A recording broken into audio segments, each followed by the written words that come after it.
to Weinberg Wednesday. Dave Weinberg covered the Eagles for over 26 years now, has seen all iterations of the Eagles franchise and head coaches. So we'll talk with him about that and other things right now on the Boardwalk on the Hotlines. We do every Wednesday here on 97.3 ESPN. Dave, how you doing today? I'm doing well, Josh. How are you? I'm doing pretty good. So, this has gone nuts the last couple of days. This guy puts out a list, and everybody freaks out about it because somebody's higher, somebody's lower. But, I feel like, Dave, one of the problems is that when it comes to a guy like Doug Pederson, because he's not the modern-looking coach, he doesn't talk like a smooth operator. He doesn't look like a model like Sean McVay. He's honest, he's folksy, he's a little older, he's not polished around the edges, that sometimes he doesn't get the respect he deserves when realistically, this guy has done more with less than more than 90% of the league. Yeah, you're right there. I mean, I don't understand it at all. I don't think that looks or mannerisms or folksy background or whatever, that should have no bearing on how people rank, football coaches. The bottom line is wins and losses and success. And Doug delivered the Eagles' first Super Bowl victory in franchise history and had them in the playoffs the last 3 years in a row. I mean, there's no way that he's not at least in the top five, in my view. Yeah, for those who didn't see it, the list from the guy from CBS Sports will remain anonymous because it doesn't matter. He put Sean McVay and Kyle Shanahan ahead of Doug Pederson on the list. By the way, he put him ahead of Pete Carroll as well. So it shows you there's a lot of modern recency bias in projecting head coaches toward the future. When realistically, Dave, I just think that to me, and maybe I'm wrong. I'm not saying I'm right about this, but to me, the only job of the football coach is to win games and to get you in the position to win a championship. And I think Doug has done an incredible job from not having the best 2016 to evolving and growing and turning himself into, as you mentioned, in the conversation for one of the top 5 head coaches in the league. Yeah, I think there might be some sort of bias because he wasn't Jeffrey Lurie's top choice back in 2016.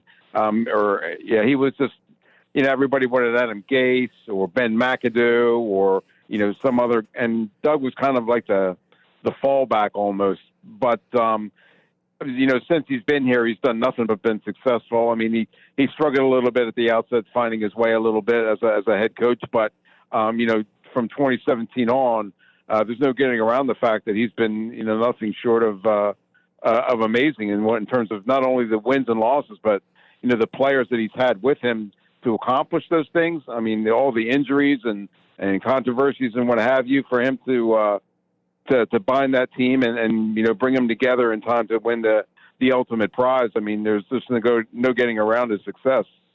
Also, Dave, what does it say to you that Doug Pederson is, since 2017, 11-2 in December? Right. I mean, good coaches do that. They're the ones that have their team playing at their best when it matters most. Granted, there's something to be said. You should be able to get out of the gate relatively well too, so you don't have to rely on December to win division titles and what have you. But the fact that he's been able to be in that position and to make the most of his talent, like we mentioned, all the injuries and all the setbacks that they've had, through the course of the season, to be able to bring teams together, new quarterbacks, new cornerbacks, running backs that I've never really seen significant time. Just to be able to do all that and to get into the playoffs year after year after year is just that's just an incredible accomplishment in my view. Another point you just brought up, I want to expound upon that. You mentioned the defense as well. There's something to be said for the relationship between Doug, who runs the offense, and the defensive coordinator, Jim Schwartz, whereas some of these other teams, they've gone through defensive coordinators, they've gone through GMs, they've had some changes around said head coach. I think there's something to be said, Dave, for the fact that Doug has a good working relationship with the other people around him who have specific jobs, like the GM, like the defensive coordinator. Oh, yeah, absolutely right. I mean, that chemistry is of the utmost importance when it comes to building a franchise. And you're right. I mean, Doug's relationship with Howie Roseman, with Jim Schwartz is strong and solid. They respect each other. They listen to each other. And, there's a lot to be said for that. You're right. There are a lot of teams where, there's that friction and, people drawing apart, having different philosophies, strong egos, which I guess you kind of have to be in that position. But by the same token, Doug and Howie and Jim are willing to set all that aside for the good of the team. And that's the results you've seen in the last 3 years. Dave Weinberg joining us here on the Boardwalk Honda Hotline for a Weinberg Wednesday here on 97.3 ESPN. Make sure you follow him on Twitter at Dave Weinberg19. Check out his extra point columns at 97.3ESPN.com. Dave, to switch it up a little bit, I know how much you love golf. I know how much you enjoy watching the PGA Tour. And I want to get some more thoughts from you about, where the PGA Tour is. They did have some positive tests, and some of the players were critical of how the PGA Tour has handled how some of the other players, some of their own colleagues have handled some of it. I want to get your thoughts on all that. Well, yeah, it's been a source of controversy. Like you're right, they have some positive tests. Things probably haven't gone as smoothly as they had hoped, but I kind of think that they did it they've followed the right protocols for the most part. I think there's been some tests involving caddies where players have withdrawn. It hasn't all been players that have tested positive, but no, I can understand the players' apprehension and concern. But if you don't want to be out there, then don't go. This is your livelihood. This is how you make your money. This is how you make your living. I think they've, for the most part, the PGA has done the right thing by them as far as the social distancing protocols, that kind of stuff. So. I'm hoping that they're going to be able to weather the storm, so to speak, and to be able to continue with the season. Because you're right, I'm a huge golf fan, and I really enjoy watching the best players in the world go at it. I'm going to reappropriate a question from Mike Gill from yesterday and ask it to you, and that is, how have you felt about the actual product of the sport? How it's looked on TV, how it's been presented. I mean, I know me personally, I think it's hilarious when the F-bombs drop on TV and then, a guy like Jim Nance is like, well, that just happened. Like, to me, stuff like that entertains me. But, I'm not the diehard golf fan like you are. I'm more of like, the casual guy. So I want to get your perspective on all that.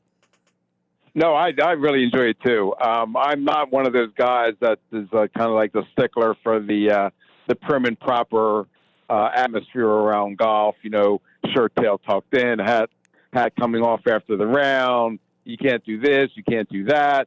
A player's disqualified if he doesn't properly take the drop, that kind of stuff.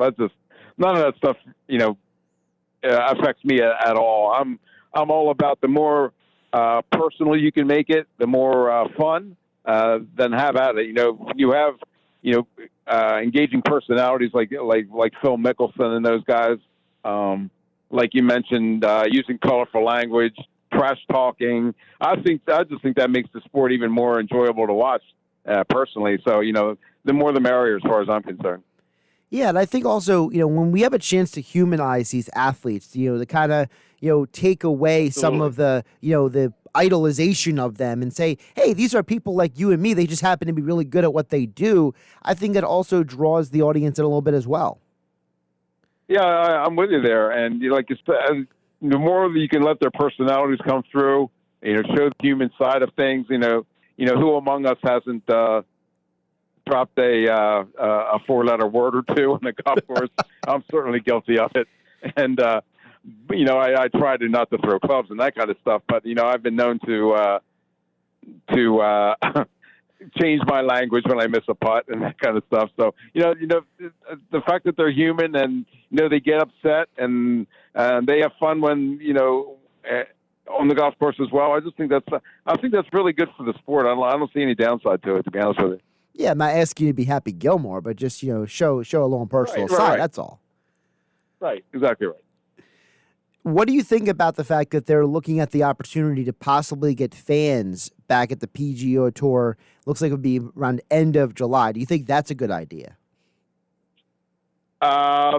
If you'd asked me that a week ago, I would have said yes. Now I'm not so sure. With the way states or or delaying openings, even with you're seeing in Atlantic City where they've and New Jersey. I mean, they've decided not to open indoor dining. You see the Borgata not opening at all because their amenities aren't available to their customers.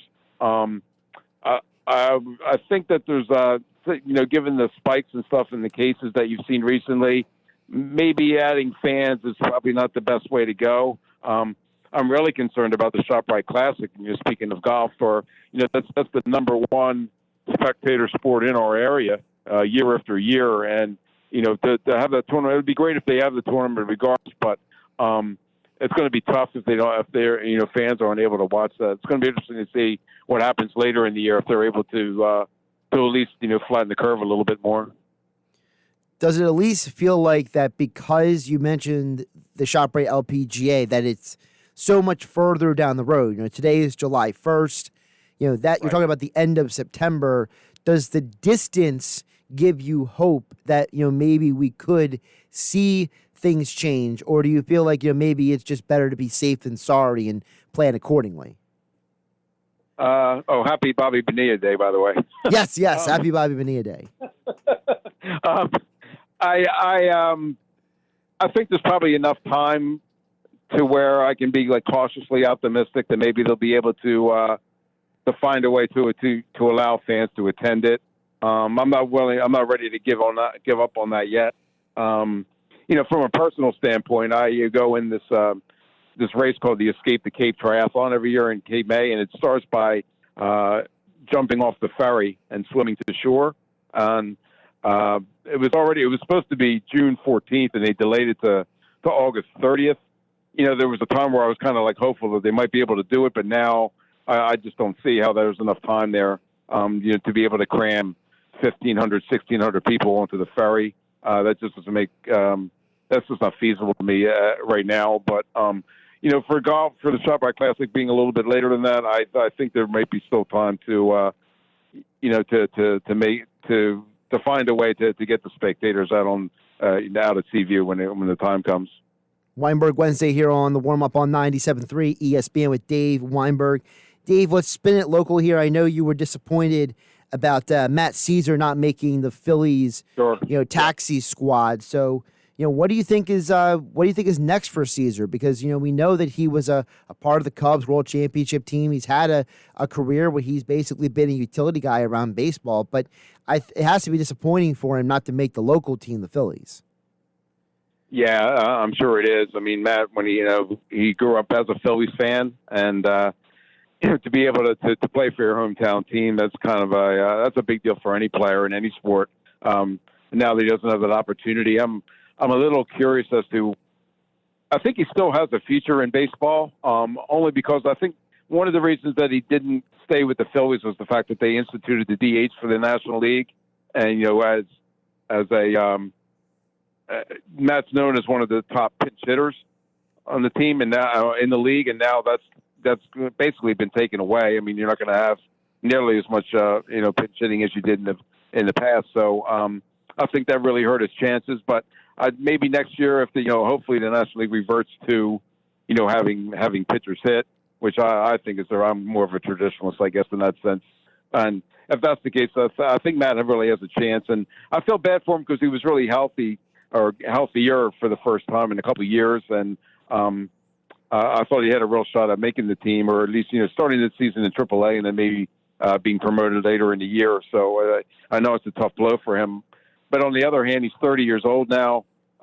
Just had a son, and he's very popular with as far as his charitable work, his artwork, and that kind of stuff. So maybe he's at the point where he doesn't really need baseball anymore, but I still think he has a couple more years left in him if he can just get that opportunity to prove it.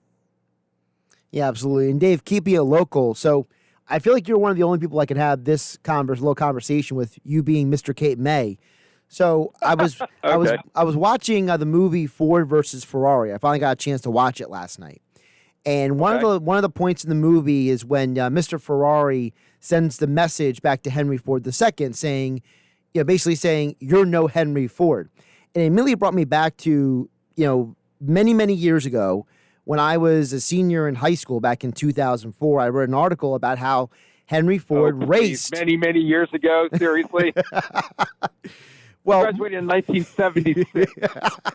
Touche. But it brought me back to a piece that I wrote when I was younger about how Henry Ford himself actually raced on the Cape May beach. Yep.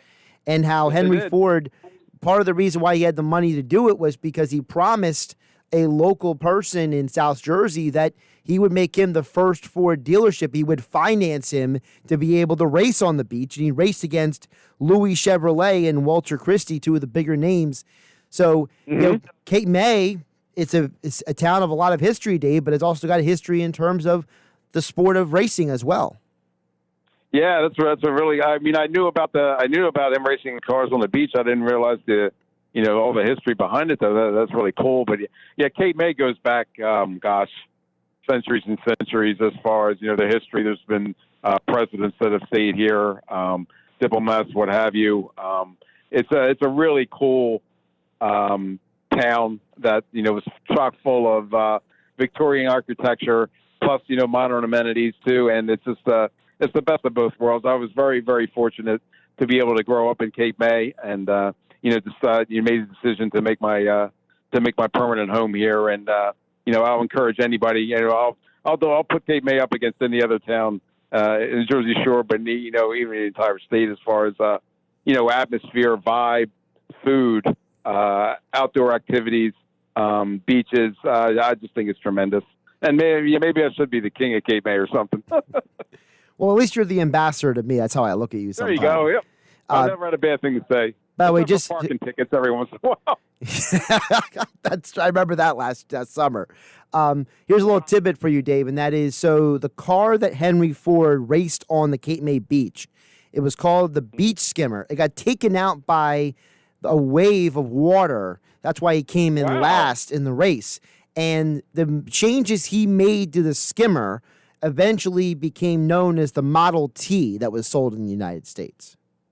Wow, that's awesome. Oh, how about that? So it was a rogue wave in Cape May that led him to develop the Model T, huh? Yeah, basically the damage that the vehicle took led him to make specific modifications, and that led to the Model T, which was then sold at the first Ford dealership in America in South Jersey. Wow, how about that? That's awesome.